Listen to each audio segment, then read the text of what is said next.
Salut à toutes et à tous, aujourd'hui on se retrouve pour une vidéo de... Bon, je vais un peu représenter le véhicule parce que la dernière vidéo que j'ai postée, YouTube a décidé d'enlever les trois quarts de la vidéo du début, donc un peu chiant. Donc voilà, donc je tenais à m'excuser de cette gêne, donc je vais pas supprimer la vidéo parce que voilà quoi, j'ai pas envie de faire genre le mec, j'ai une chaîne parfaite. Il y a des erreurs, il y a des fails, ça arrive à tout le monde, c'est bon, donc je vais laisser. Bah, on verra bien les retours que j'ai dessus. Hein. Pour le moment. Ah, moustique. Hop, tiens. Pour le moment, ça a l'air d'aller. J'ai pas de remarques négatives. Les vues vont plutôt bien avec. Donc voilà, pour le moment, je pense que vous comprenez. Donc aujourd'hui, donc c'est mon Kyosho MP9 Inferno. Attends, c'est mon. Ah putain, j'arrive jamais à dire le nom complet. Bon, c'est mon MP9 TKI3 en gros, parce que là, ici, il marque Inferno MP9 TKI3, c'est trop loin à dire. Chaque fois, j'essaie de bien le dire, mais j'y arrive jamais.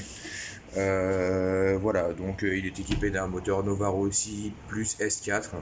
Donc voilà, donc c'est un moteur qui est relativement puissant. Je vais pas me plaindre pour un moteur à tirette. Je suis très surpris de la puissance qu'il a. Moteur à tirette, ça ne veut rien dire. Hein. Ceux qui démarrent au bon ont un peu plus de rendement parce que du coup, c'est ce qu'on m'a expliqué. Du coup, l'axe qui permet à l'écrou libre à l'intérieur de justement que la tirette puisse se faire actionner, bah, il y a une mini déperdition du coup parce qu'il y a une petite fuite, c'est jamais étanche à fond quoi. C'est très minime mais du coup ça fait une sortie de pression du moteur et bah, ça perd un peu de puissance. Bon, après, moi là je roule plus sur piste en ce moment, voilà, parce qu'il y a priorité aux adhérents, coronavirus, hein, vous connaissez. Donc voilà, je roule plus sur piste. Ça fait un petit moment, ça me manque d'ailleurs. Donc voilà. Donc aujourd'hui, je voulais attaquer un sujet qui fâche avec le modélisme. Ce n'est pas l'argent, hein. C'est vraiment l'entretien et le nettoyage des véhicules. C'est quelque chose de très important, j'assiste, hein, vous me voyez dans chaque vidéo râler parce que mes véhicules sont dégueulasses. Là, j'ai roulé au parc de Saint-Cloud dans le 92, donc c'est un très grand parc, très poussiéreux, hein, comme vous pouvez le voir, ça fait 3 jours que je suis revenu, je tourne ces vidéos, il est mardi soir, j'ai tourné il y a dimanche, donc ouais, ça va faire 3 jours, ouais, c'est ouais, 3 jours, et j'ai pas nettoyé ma voiture, donc c'est pour vous montrer que le nettoyage d'une bagnole est vraiment très important. Donc déjà, pourquoi vous avez premièrement, vous avez des roulements à billes sur ces bagnoles. Sur les versions RTR comme la mienne, c'est pas des roulements en céramique de ouf, c'est pas des roulements qui coûtent super cher, qui sont étanches à la poussière ou quoi, c'est des roulements basiques. Donc c'est-à-dire que la poussière et la merde rentrent dedans. J'insiste bien sur ça. Parce que cette petite poussière de merde là que vous voyez, c'est pas de l'eau ou quoi, c'est de la poussière. Hein. Ça se met dans vos roulements, ça fait de la rouille après dedans, parce que donc, du coup avec l'humidité rentre plus facilement, et du coup avec la poussière, bah, elle reste dedans, elle s'en va pas. Et donc du coup ça fait de la rouille, et vos roulements après grincent, ont du jeu, et servent plus à rien, et donc du coup vous devez tout les changer. Et franchement, pour changer une bagnole comme ça, complètement ces roulements, vous en avez bien pour quasiment 50 euros de roulement, sans déconner. Si ce n'est même pas plus, hein, parce que moi c'est des roulements un peu bas de gamme que je mets pour le moment, parce que au niveau budgétaire je suis assez restreint en ce moment. Donc pour des roulements allez, d'entrée de gamme, hein, on en a pour un peu plus de 50 euros pour refaire tous les roulements de la bagnole. Donc voilà. Après, autre point aussi, ce petit truc là qui est tout dégueulasse là, celui-là là.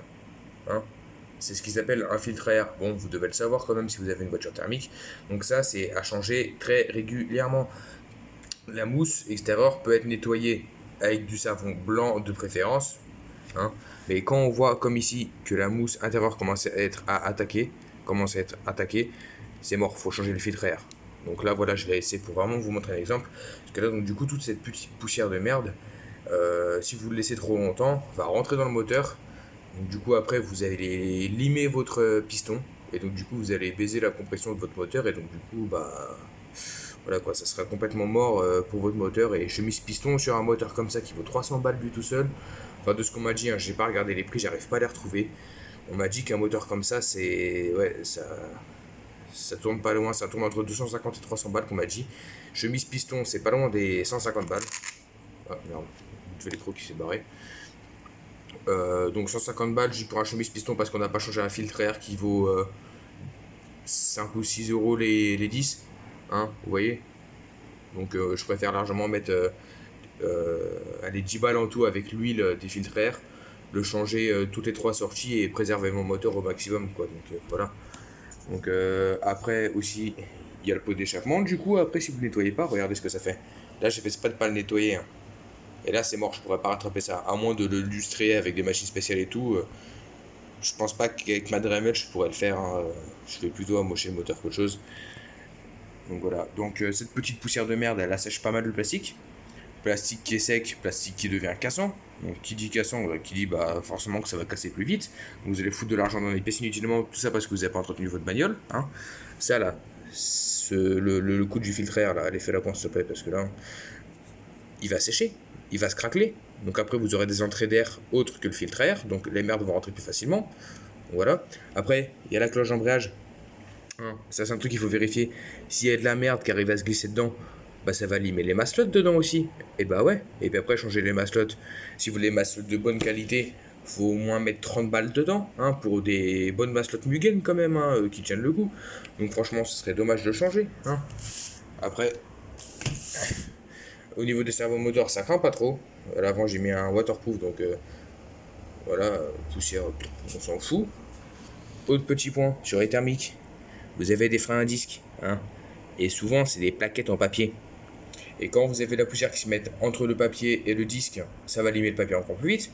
Et ça, je vous jure que ces petites merdes, ça vaut la peau du cul. Je me rappelle, j'ai dû en acheter une fois pour ma voiture, la toute première, la Pirate 8.6. J'étais pas prêt pour le prix, hein. Sérieusement, ça vaut vraiment cher. J'ai plus le prix en tête. Je saurais pas vous dire là maintenant. Je regarderai sur RCTeam ou un truc à la con comme ça. J'essaierai de vous mettre le lien en description. Donc voilà, donc tout ça, c'est vraiment des petits points que je voulais aborder avec vous parce que c'est très important, je trouve, de vraiment nettoyer son véhicule. Comme je vous ai dit, moi je suis souvent chez Timobi en Gare-les-Bains, voilà, donc c'est un magasin modélisme pour ceux qui connaissent, qui d'ailleurs va fermer en fin septembre, ce qui est triste. Et voilà, donc j'ai assisté à plusieurs ventes de voitures thermiques comme ça, notamment des NXT Spirit ou des 3.0 de chez Peugeot.